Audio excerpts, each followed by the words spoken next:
नमस्कार, आपण पाहताय आवाज वंचित बहुजनांचा. नमस्कार. बातमी आहे कल्याण येथून. कल्याण बुद्धभूमी फाउंडेशनच्या आंदोलनाचा 4था दिवस. प्रशासनाचे दुर्लक्ष कायम. कल्याण. प्रतिनिधी प्रदीप जाधव. कल्याण येथील कल्याण बुद्धभूमी फाउंडेशन वालधुनी यांच्या वतीने पूज्य भंते गौतमरत्न महाथेरो यांच्या नेतृत्वाखाली सुरू असलेल्या आंदोलनाचा आज 4था दिवस पूर्ण झाला. मात्र अद्यापही कल्याण डोंबिवली महानगरपालिका प्रशासनाने आंदोलनाची दखल घेतलेली नसल्याचा आरोप आंदोलनकर्त्यांनी केला आहे.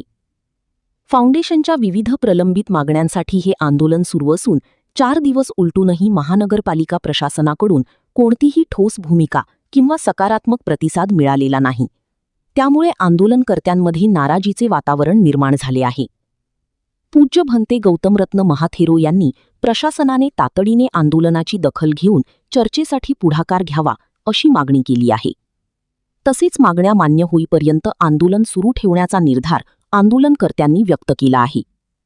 या आंदोलनाकडे स्थानिक नागरिकांचेही लक्ष लागले असून प्रशासन यावर काय निर्णय घेते याकडे सर्वांचे लक्ष केंद्रित झाले आहे. नमस्कार, तुम्ही पाहतात आवाज वंचित बहुजनांचा. आपण आलो आहोत कल्याण डोंबिवली महानगरपालिका येथे जे वालधुनीची बुद्धभूमी आहे यासाठी आजचा 4था दिवस आहे आंदोलनाचा.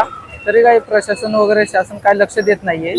आता थोड्या वेळात आपल्याला एक बातमी आली आहे की त्यांचे जे सेक्रेटरी आहे बनसोडे साहेब ते आले आहेत मागण्या घेऊन. बघूया त्यांच्या आपली जी चर्चा झाली तसा मुद्दा घेऊन घेतो.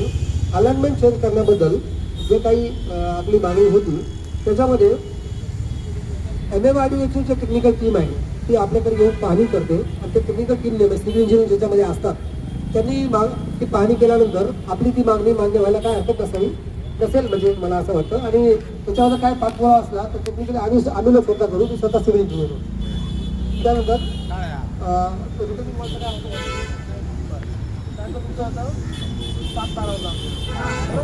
7/12 नाव देणं हा उत्तरा हा तुमची मागणी होती बरोबर. 7/12 नाव देताना आम्ही असं बघितलं की हा जो अधिकार आहे हा अधिकार महाराष्ट्राचं जे महसूल डिपार्टमेंट आहे त्या महसूल डिपार्टमेंटचा ना की तो महापालिकेचा. आपण व्यवस्थित टेक्निकली त्याच्यात बोलू की जर महापालिकेचा तो अधिकार नाही तर महापालिकेकडे आपली मागणी कशी होती राहील. नो ऑब्जेक्शन महापालिकेचं. आम्ही याच्यामध्ये असं आहे की तुम्ही सगळ्यात पहिल्यांदा याबद्दलचं यामध्ये अपील असतं. जर प्रांतांनी किंवा तहसीलदारांनी एखादं नाव करून नसेल किंवा तुमचं नाव सांगायचं राहिलं असेल तर तुम्हाला अपील करावं लागतं कोणत्या विभागीय आयुक्तांकडून. तर तसं अपील तुम्ही केलं आहे का? तसं अपील केलं नसेल तर मी स्वतः बसून त्या आपल्या लोकांसोबत बसून आपण ते अपील ड्राफ्ट करू आणि ते अपील कलेक्टरच्या ऐवजी आपण विभागीय आयुक्तांना अपील करतो. यामध्ये असं आहे जसं आता महानगरपालिकेने चुकीच्या पद्धतीने पीडीआर देऊन बेकायदेशीरित्या 2010ला 12ला नाव नोंद करून घेतले तरी आपण गृहीत धरू. सध्या तरी त्यांचं नाव आहे गृहीत धरतो. महापालिका काही कायदेशीरित्या मालक नाही आहे, आपण गृहीत धरू ते मालक आहे. आता समजा आता ताई एखाद्या जमिनीचे मालक आहे ताई, तर त्या जागेवरची डिसिजन ते कलेक्टर घेईल का? कोण घेणार? ताईने कोणाला द्यायचं असेल सुब्रे साहेब कोण घेणार? कलेक्टर घेईल का ताई घेईल? तर तुम्ही कलेक्टर एसडीओचं का सांगता? आपण गृहीत धरू महापालिका मालक आहे तर डिसिजन कोण घेईल?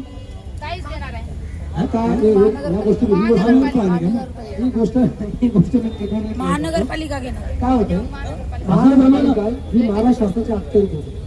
त्याच्यामध्ये जे सुप्रीम निर्णय असतात ते महाराष्ट्र शासनाचे असतात.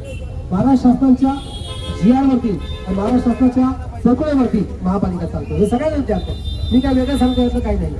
त्याच्यामध्ये महत्वाचा मुद्दा असा की जागांना नावं देणं किंवा जागांवरती सातबारी चढवणं हे काम तिथल्या तहसीलदाराचं असतं. तहसीलदारचा निर्णय तुम्हाला पटला नाही तर तुम्ही त्यावर अपील केलं पाहिजे. ही पहिली स्टेप आहे. आणि अपील केल्यानंतर तुमचा वाद ऑलरेडी महाराष्ट्र शासनात दरबारी आहेच. तर शासनातून ही जागा आपण 1 रुपया नावाचा दराने 100 वर्षासाठी घेऊ शकतो. आपण जोडू शकतो. शासनाची जमीन आहे ना, महापालिकेने नावावर केलं. काय बोलू आता काय नाही याच्यामध्ये मालक कोण आहे? बुद्धभूमीची जागा ही बुद्धभूमीच्या मालकीचीच आहे. तर कलेक्टरचा महापालिकेचा संबंध घेऊन महापालिकेने बेकायदेशीर 7-12 केलाय तो प्रथम साहेब रद्द करून द्या. 2010चा विषय रद्द झालाच पाहिजे. रद्द झालाच पाहिजे. पुढे काय चर्चा करणार? झालाच जर पाहिजे. 7-12 रद्द होतच नसेल तर चर्चा ही निष्फळ ठरणार आहे साहेब. त्या महापालिकेच्या चॉकलेट देण्याचं काम आहे. चॉकलेट देण्याचं काम चालू आहे. सातबारावरती काढण्यासाठी आमचे काही आडेवेळे नाही. म्हणजे आमचं नाव त्या जागेवर त्या जागेवर आमचं नाव महापालिकेचं नाव पाहिजेच असं आमचं काही आग्रह नाही. ठीक आहे, फक्त आम्हाला याच्याबद्दल शासनाची ऑर्डर लागते. शासनाची ऑर्डर काढावे, आम्ही तुम्हाला जिथे पाहिजे ते सहाय्य करता येणार. मी तयार आहे सहाय्य करायला. चला साहेब तुम्ही मग 5 सुरू करा. 7-12 बेकायदेशीर झालाय तो रद्द करा. असं नाही. तुम्ही काही प्रत्येक सिस्टीमला ना एक अशी यंत्रणा असते. प्रत्येक कामाचे आता समजा पोलिसांचं काम आहे तर ते मी करून चालणार नाही.